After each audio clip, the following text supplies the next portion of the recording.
Let's be real. Starting, running, and scaling a coaching business can feel exhausting. I mean, you've got the marketing, the hustling, the selling, all that stuff you didn't realize you would need to master when you decided to start a coaching business. For anything like me, you started your coaching business to change the world, to improve the lives of others while improving your own. Well, the truth is, running a business doesn't have to be as hard as many of us have made it out to seem. And you don't even have to do all that hustling stuff if you don't want to. You really can get into flow, into your zone of genius, and get back to the work you were sent here to do. But you have to ask for help. You have to be willing to work in new ways. You have to be willing to open up your mind to mentors who might be doing it differently than you've ever considered. And you have to be willing to actually implement new ways of thinking and running your business. If you're up for that, stay tuned. I'm Hannah Hermanson, your certified coach, international speaker, author, and yes, the founder of Dream Life is Real Life and the host of the show. And I've been able to help hundreds of coaches build, scale, and enjoy their online businesses. Essentially, make their dream life their real life. And if you'd like help improving your business life and get your coaching business to the next level, we might be able to help you.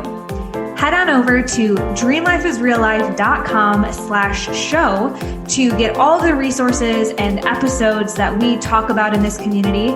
You can join our Facebook community, you can find me on Instagram, but more importantly, if you're really ready to integrate what you learn here today and on other episodes, then you'll be able to set up a complimentary 10-minute chat with my team. Again, at dreamlifeisreallife.com/show, no strings attached. We love getting to know you and seeing what are the right next moves for you. But now let's get on to the show. In this podcast, you'll find the real people, concrete tactics, and weekly motivation and inspiration to make your dream life and business real. I started this podcast to bring you the role models that I never had. We talk to successful entrepreneurs, freedom seekers, business owners, and people living life on their own terms. To be a true leader, to create the legacy you desire, and to live in alignment, you need a tribe lifting you up. And I've made it my mission to be your tribe, to bring them to your ears at least, because after all, we are all in this together. Now, let's cue the music. Hello. You guys, we are in for such a treat today. We have a return superstar, our good friend and human design expert, coach, and overall sparkly human being, Kelsey Abbott. Kelsey is an intuitive human design reader, a certified personal coach, Instigator of Joy, and the host of the Find Your Awesome podcast. She helps spiritual adventurers remember who they are and why they're here so they can up-level with ease, which we love. She believes that the universe wants us to be sparkly AF and that joy is our natural state. When Kelsey isn't playing in her business, she's bringing curiosity, play, and joy to triathlons, a sport she races as an elite amateur. Welcome back, friend. Thanks, friend. It's so good to be here. Yes, it's been really great. You know, if you haven't heard the other episode we had with Kelsey, I highly recommend you go back. I think it's episode 84-ish, where we dive into human design and all those good things. And since that conversation, we've been able to collaborate a little bit offline or behind the scenes. And the more I learn about you and interact with you, the more you just have to share. And I want to bring it to the podcast listeners and community here. Yeah, thank you so much. I just love being in your energy, Hannah. It's like, I can't believe it's been, I don't know, like a month since I hung out with you last. And I'm like, yes, more of this, please. Yeah, time to fill up our little sunshine cups maybe, right? Mm-hmm. Well, I would love to talk a little bit about, I don't know if it's behind the scenes or behind the curtain, if you will, but a question we've gotten a lot is, what does it really look like? We hear these coaches, they have these things, they do these talks, they have these podcasts, but how does that actually work day to day when it comes to your business design And also, icing on the cake with this question is that you have taken your business model away from social media, which I think is another just like mind-blowing paradigm for online coaches to think about. So I guess my first question is, how is your business designed? So what are some of the offerings you have? How do you work? How do you always have energy to be training for races and saying yes to things? Break down kind of how you've formatted your coaching offerings, if you will. Okay, so that's such a good question. Where do I want to start? My offerings, I offer human design readings, one-on-one human design readings, and partner human design readings, and then coaching relationships, which I always make as a choose your own adventure situation because every person is different. So we might include some like energy assessments in there, coaching around limiting beliefs and inner critics and all of that. I call it light leader amplification. So it's basically whatever you need to amplify your light. Yeah. And this is all one-on-one kind of session-based, or do you have packages? No, I got rid of packages. I had packages at one point. Now it's one-on-one session-based. And then with the light leader amplification, we come up with something that works for both of us. I have gotten to a place this year where I am so excited about like the people that are coming to me, the people I get to work with. I am so excited about doing the work with them. And then it's like, and then they're paying me. Whereas, so my business is like 7 years old, something like that. I'm not so good with time, but, there was a point where I'd be like, well, I need to get like the right amount of money in exchange for doing that.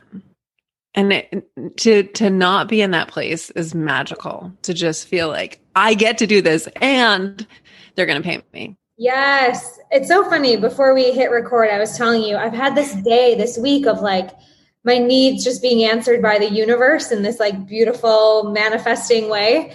And I also had the thought this morning, everyone I'm talking to today, I would talk to just to talk to, whether they're a client or a podcast or networking or whatever I'm doing. Like I genuinely love the people I get to talk to. Mm-hmm. And back when my business was based on the hustle, if you will, right? Here's the goal, here's the money, here's the numbers and, things I need to do to achieve this outcome or get to this place in my business. I didn't feel that way about most of the conversations I had. It was, I have to, and I was anxious and I wasn't sure what was going to happen on the other side of the phone. And I think that is a reflection of some of the values work, some of the self-awareness work. Would you agree? Yeah, absolutely. It's, they say about human design that it takes you like 7 years to really, truly live your design. And whether it's through human design or coaching or whatever way you come into personal development, for me, it's every day like, oh, that's a place that, oops, like I missed cleaning in that corner. There's a huge dust bunny there. Got to clean that out. And when I do, here's more flow. I love that analogy because we often hear from coaches, I've tried all the things. Like if this doesn't work, I'm just going to quit or I just have to go get a job or something. And I believe entrepreneurship is evolution. They are the same thing. Yes. Have we talked about this before? I feel like we might have come to this conversation. We may have. On the other podcast of like our storefront gets to change all of the time. Mm-hmm. And it should, as you evolve, as you learn more about what you like, what you don't like, who you are, what you're good at, right? Yes. And learn to like break more and more rules too, I feel like. Because I don't know about you, but when I started my business, I don't know, like I knew I wanted to coach, but the idea of owning a business and running a business was kind of so I guess I have a business now. How do I do that? And I had a bunch of limiting beliefs, which I don't even know if that's the right word about them, like a bunch of resistance to the idea of business because my very loving parents had said some stuff when I was a kid about like how business is the only thing that matters. And so in response, I'd been like anti-business. And then I'm like, oh, isn't this ironic? Now I own a business. What am I doing? So I like reached out to the people who say they tell you what to do to run a business. And I did that in my first year. In my second year, I dismantled everything that they had told me. And that's been the process for me. It's a whole lot of experimentation.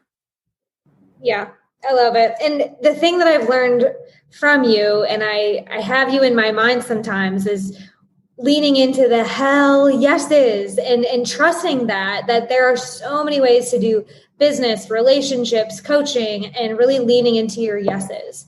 And so it sounds like you've evolved your packages and who you work with and how you work with them over the years. And last year, you blazed the trail and decided to say hell no to social media. Mm-hmm. And is it true that for like the years leading up to it, is that where most of your clients came from? Or like, what were you using social media for before? Social media was like a playground for me before. And yeah, I had good groups in there. Yeah. I had like, that's where I promoted my business all the time. That was my business. I thought that's where most of my clients were coming from. I knew them through social media, but were they actually coming through social media? That's the, like, now a year out from retiring from social media, I'm like, oh, just because they saw me on social media, just because they cheered me on and interacted with me on social media, doesn't mean that that's where they like came in from. Yes. Because there were a lot of people who reached out to me on social media and they're like, I don't comment in your group, but you inspire me so much. And like, you inspired me. Like when we traveled around the country for 16 months in a camper, I had like one person reach out and she's like, you inspired me to quit my job and move to Australia for a year. And I'd never heard anything from her. And so like, I was inspiring a whole lot of people on social media, but inspiration, like I was like, yay, I'm inspiring people. Never but paid like, me. Yeah. How about we actually do the work? Yeah. And you pay me. Yeah. Well, after I've had these questions and nudges and wonderings and breaks from social media, if you will. But after I realized that you really haven't had Facebook or Instagram for a year, I started to think, well, let me actually take a look at these numbers or these people that we've worked with and the ones I've really loved working with recently. And yeah, we're friends online. They're my cheerleaders or vice versa. But I had other intimate, authentic interactions with them, whether we were in the same room in a training or we randomly met in a bar in Guatemala, or they worked with me in another program and saw me. And, like it wasn't actually social media. I'm realizing is not actually the vehicle to get clients, which I think is kind of, again, like mind blowing. If you're putting all of your energy on posting and showing up and hashtagging and adding and like doing all these things, like we think that busy work is lead generation, when maybe it's not so effective. Ash Ambridge, she's a copywriter and entrepreneur.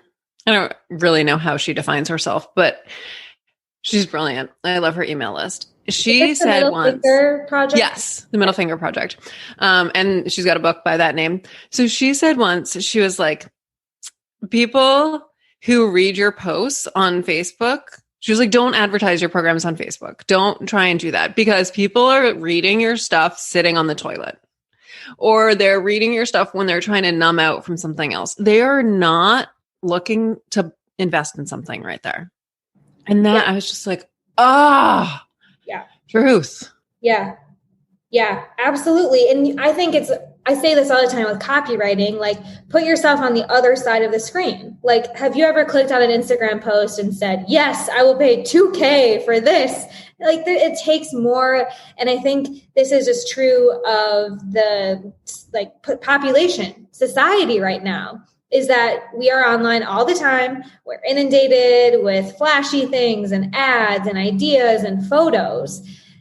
I said at the beginning of this year, it's going to be about authentic relationships. That's going to move marketing forward.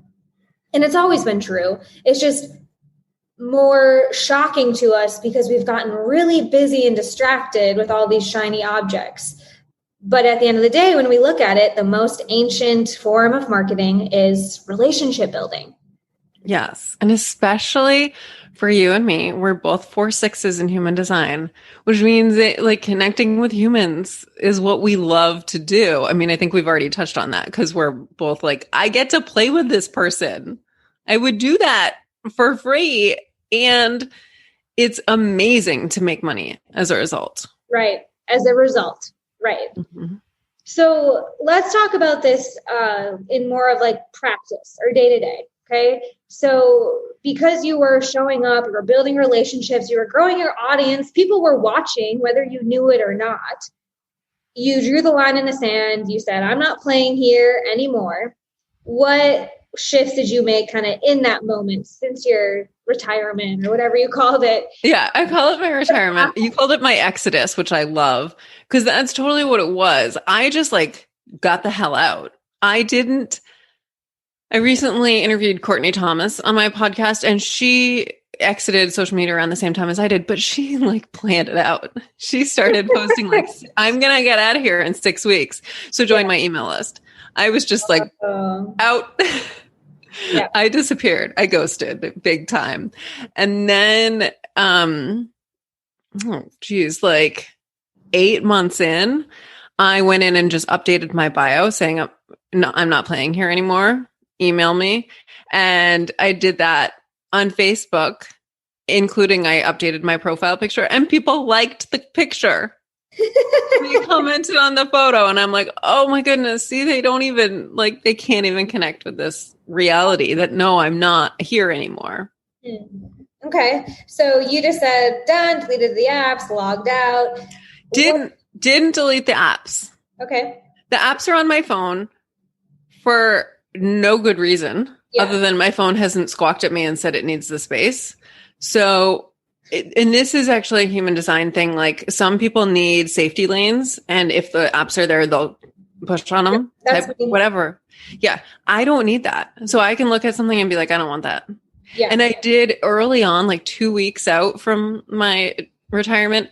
I remember my finger accidentally hovered over one of them. And I actually was like, ew. I don't want that. Like, totally repulsed by it. I was like, I don't want to touch that. I'm envious of that. Also at like a buffet.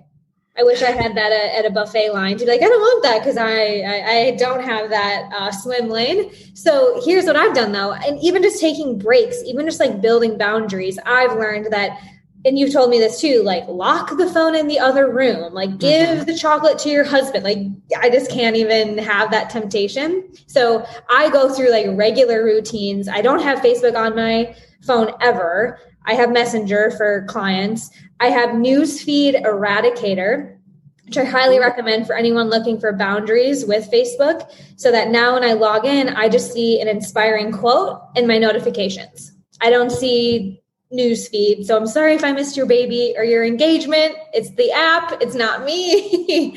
And then I'll delete Instagram, as I want to take a break. And so those are kind of some of the processes I've put in as far as boundaries or maybe moving towards this, in day-to-day practice or externally. But inside your business, what changed? It took a while. At first, since I jumped off so suddenly, I was like, okay, so what do I do now? I've got this email list. I had this resentful relationship with my email list because the thing about social media is when you post on there, you get the instant feedback. You get likes, you get the comments, and you feel like people are cheering you on. Yep. With email, you send out the best email ever, crickets. And you sit there and you just watch the open rate, and it takes 2 days for the number to go up. So this is actually something I don't do. Also, I don't look at the open rate and I don't look at the subscribes or unsubscribes. Oh yeah, that's martyrism. I learned that lesson really early. Yeah, good. I also don't look at numbers on my podcast. I get in trouble when I look at numbers because I did that early on with my first version of my website. I had like the Google tracker or something. And I told the person who was doing my website for me, I was like, well, these numbers are like horrible. And he was like, Kelsey, do you even know what those numbers mean? I was like, no. He's like, then get out of there. Okay. Yeah. Listen to 2 words to live by. Well, I think I want to kind of interject here and remind us all of this fallacy of vanity metrics. Whether it's likes or visits or opens, it really doesn't matter, because what we're getting to here in this conversation is that it is quality over quantity. Like I do track my open rates for email because I like to test headlines and I, whatever, play that game.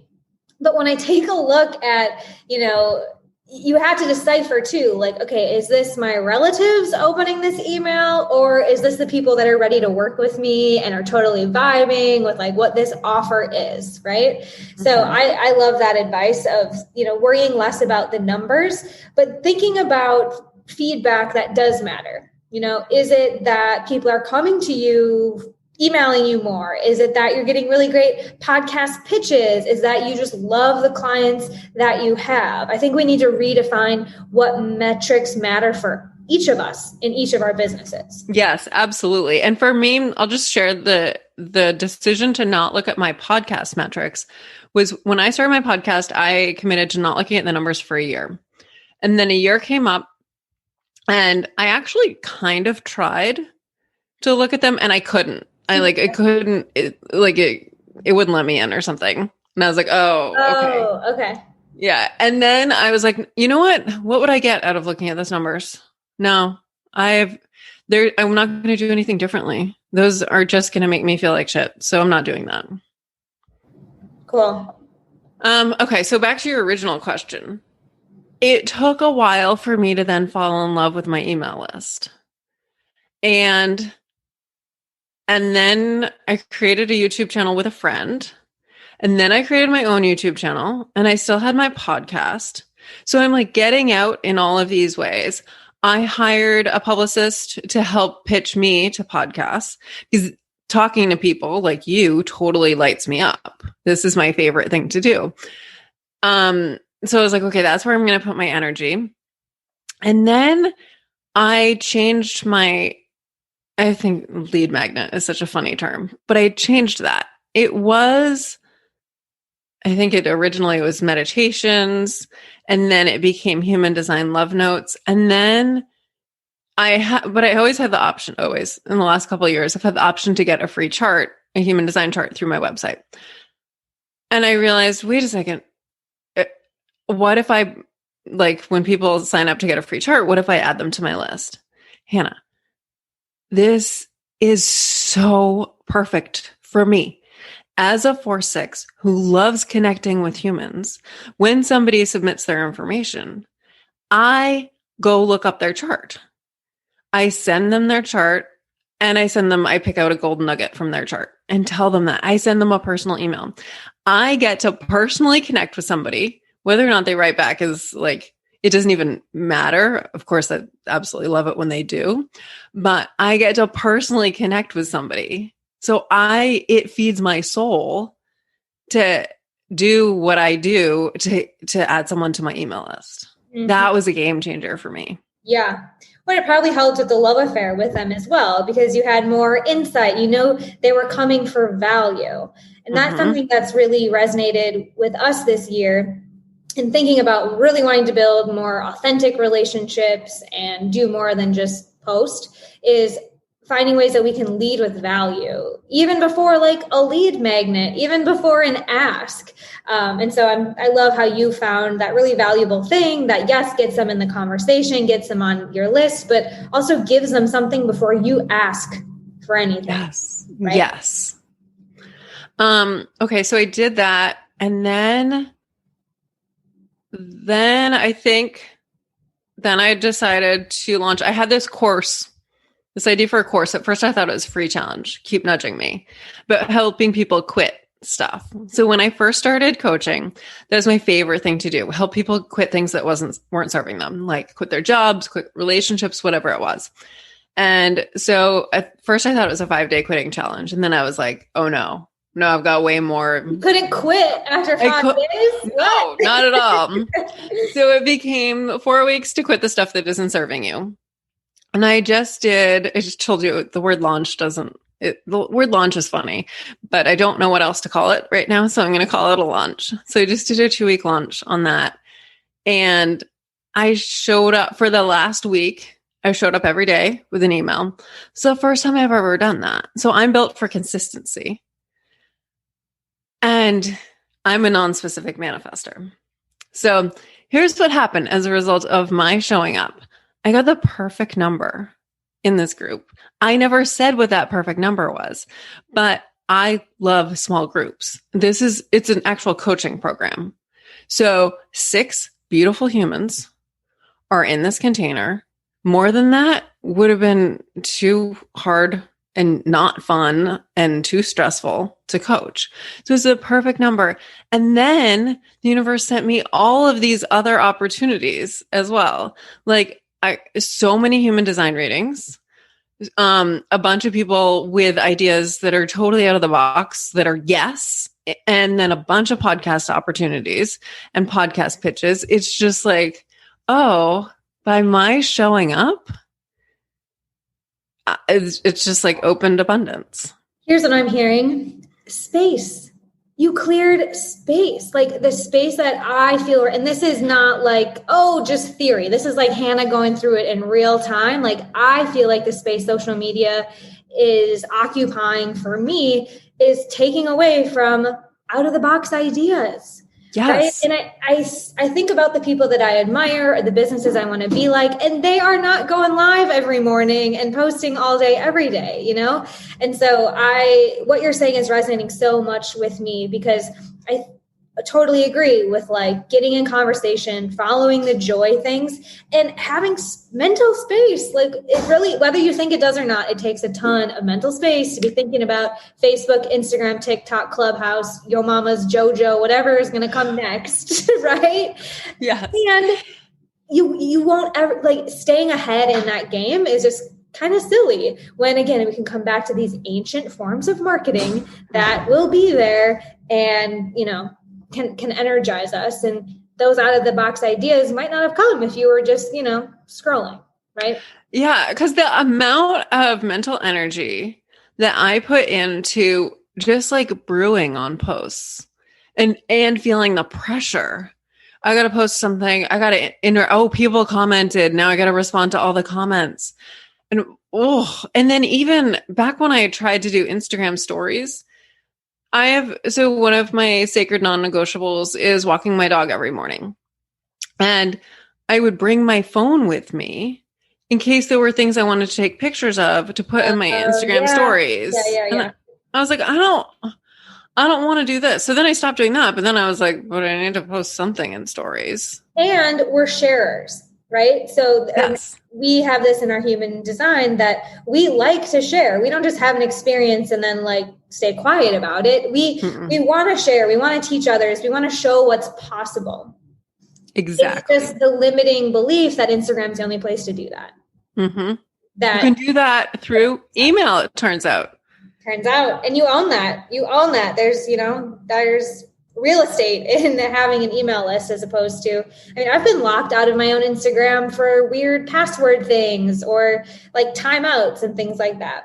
So, okay, let's get back to how others might be able to follow your lead here. So you just kind of made your exodus, you turned it off. You said, nope, not going to go there anymore. And you started to think about places like podcasts, like your lead magnet, your website, your other assets that you had that you could give more energy to.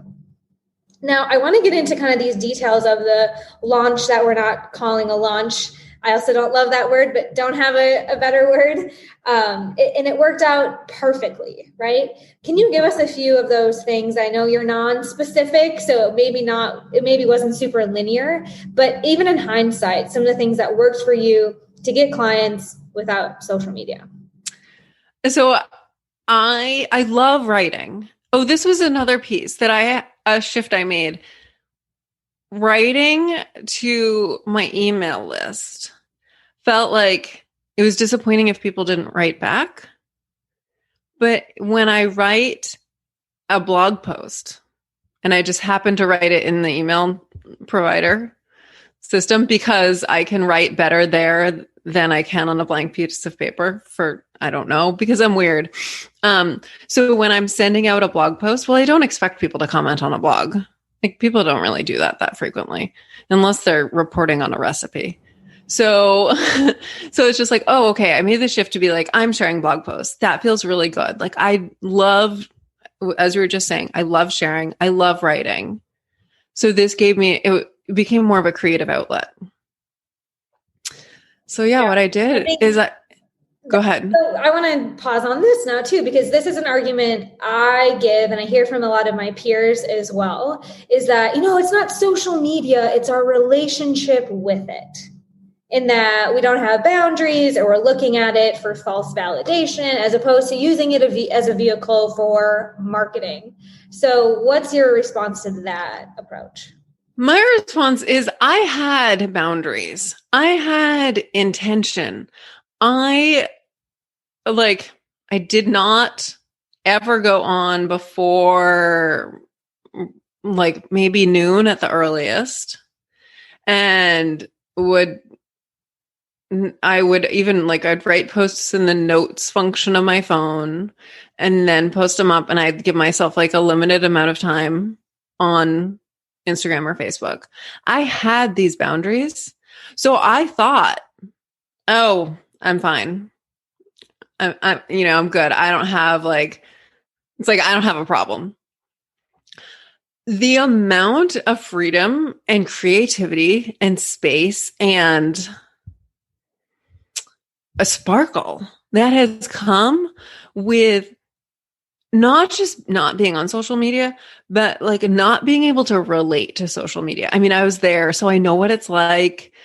But I hear people now having conversations about social media as though it's real life. And it just sounds really funny to me. It sounds like they're talking about a cartoon. Yeah. And I'm like, do you realize that you're talking about you're having this big fight with your uncle in the comments section of a Facebook post, this public place? It's would you guys be fighting in the middle of a piazza? Probably not. So why is this happening on Facebook? Why is this a thing?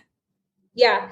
And to that point, I also have been sort of frustrated lately with the highlight reel idea, but I am so much more than what I can show or tell or articulate. And you're going to hear it in your lens, but I meant it in this lens. And it's only 15. I've had a lot of that anxiety and frustration as well. And I used to say when people were nervous about going live, when that was the new thing, I'd say, look, you're live all the time.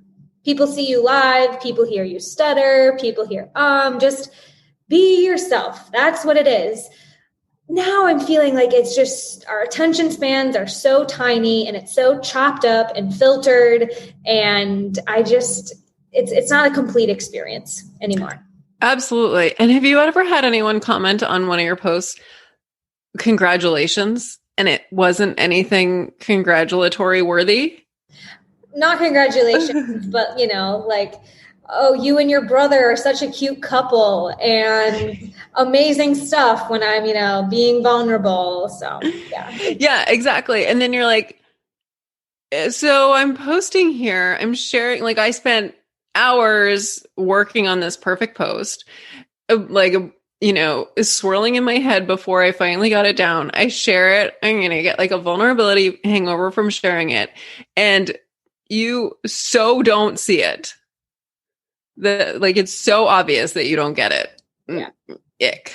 And there's this, I think, well-intended notion that it's not for everyone, right? You're speaking to your ideal client. Yes, totally. But everyone sees it. And I definitely relate to that vulnerability hangover. Absolutely. So I will say, just to kind of give grace or kind of permission to folks, yes, we can quit social media. We can go other ways. People will still find you if you have the other assets in place. and just know the game you're playing if it is social media, and recognizing that it isn't real life. It can be a vehicle for some of us for some eras. But I think it's really important to have that reminder. We know it, but we forget it day to day. Yeah. And you are the only person who knows what's right for you right now. Like 2 years ago, a year and a half ago, I was on social media.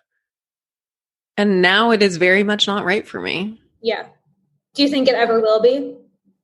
I have no idea. When I was 12, I told my mom I'd never wear a bikini, or maybe I was 11. And then the next year I did. And so she never let me forget that. So now I won't ever say that I'll like never go back to something. Never say never. Exactly. Yeah, it's just a phase. I've heard that a lot too. Okay, amazing. So I guess my last question is, it sounds like you're finding other places to facilitate community, email list, and all of those types of things. But I'm curious if not being on social has changed your practice, like how you actually coach or how you facilitate in any ways. If you had a Facebook group or you had other things like inside the programs that have changed. That's such a great question. I used to like kind of coach for free a lot just in my Facebook group. And even back when I lived in Maine and coached a women's triathlon club, because you can't, like, once you're a coach, you can't not coach. But I would then feel resentful. I'd be like, I just gave like that person like 20 minutes of quality coaching for free. And that felt icky. And they just said, congratulations. I know. Yeah. So, it's made me really value what relationships, that it's the one-on-one connection or the two-on-one connection. Early on, I played with Mighty Networks. It's not Facebook. The idea is you can create communities on there. So I thought I wanted to create a group on there. And it was going to be all about living the human design experiment. And we would all just like share our epiphanies. This sounded so great. Now, I don't like when people say this about manifesting generators, but I see some truth in it that, because we flow so quickly, sometimes we end up doing things that we don't really want to do. We're supposed to visualize it first. And I had visualized like what I wanted this group to be. Like what I hadn't visualized for a while is what it would feel like to have this group in an online fashion that would have me checking in on a regular basis, and what it would feel like to know like, oh, I'm going for a 3-hour bike ride and then I've got this and this and this. I'm not going to have a chance to check in at all today. And like the mental pressure I would feel then. So when I finally visualized the whole thing, I was like, oh no, I don't want that. I don't want like that mental pressure of that needing to respond. Yeah, absolutely. One of my last questions here is for people listening who are like, yep, I'm totally with you guys. I am quality over quantity. I'm cool with one-on-ones and my intimate groups, my little coaching boutique. What about the people who are looking at impacting the masses and want to have hundreds of students or clients? Do you think that they can step away from social media? And if so, how? Yeah, I mean, I think we all do it in our own unique ways, but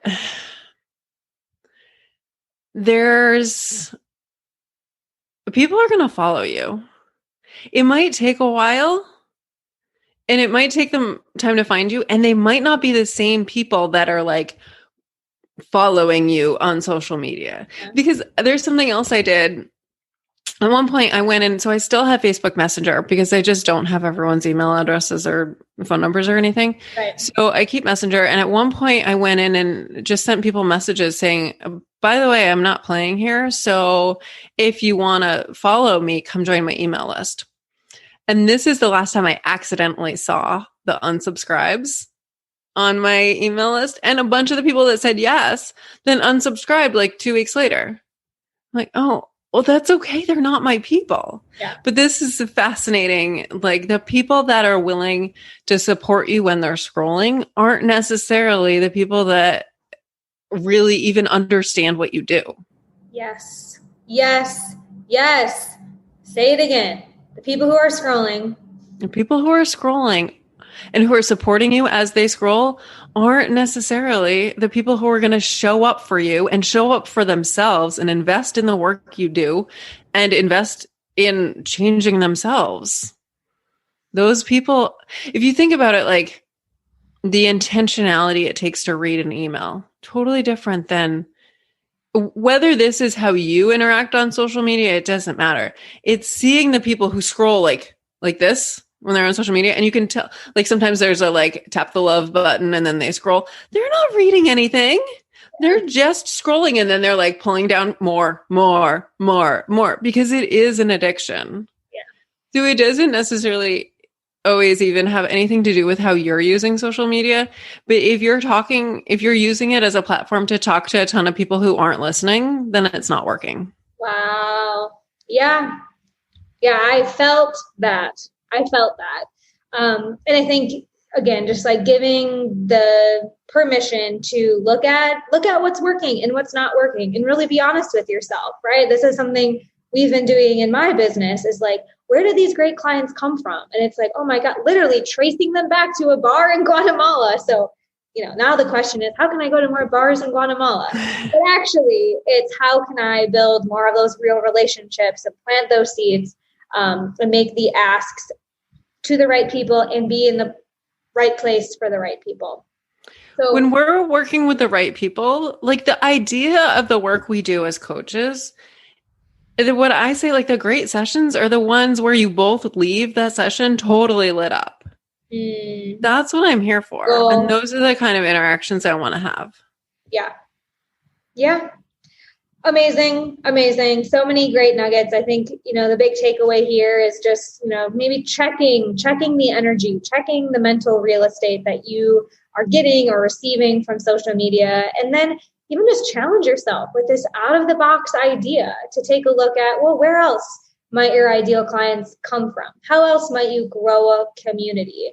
Maybe look back in time a little bit, but we'll keep showing up here on the podcast with more ways to help you make your dream life and your real life business, your dream life and business, your real life and business. My thumbs can say it better than I can. Isn't that funny? I can hashtag dream life is real life more than I can say it today. But Kelsey, I always appreciate, your wisdom. And since it's not the gram, where can people stay connected with you and continue this conversation? Come over to my website, KelseyAbbott.com. Hannah, this is amazing. And on your website, this is also where they can get their reading, right? They can get a free chart there, which is an email from me. And then you can book a human design reading. We can have a conversation about light leader amplification if that's what lights you up. So good. And I also just want to say, I love how I feel like I don't know much about human design, but even in this conversation, I'm using the frameworks you've taught me, shown me, and how I connect with you and connect with people. So manifest generating. I love it. Yep. You're doing it. You're living it. All right. KelseyAbbott.com. And I'll be back next week with another inspiring guest.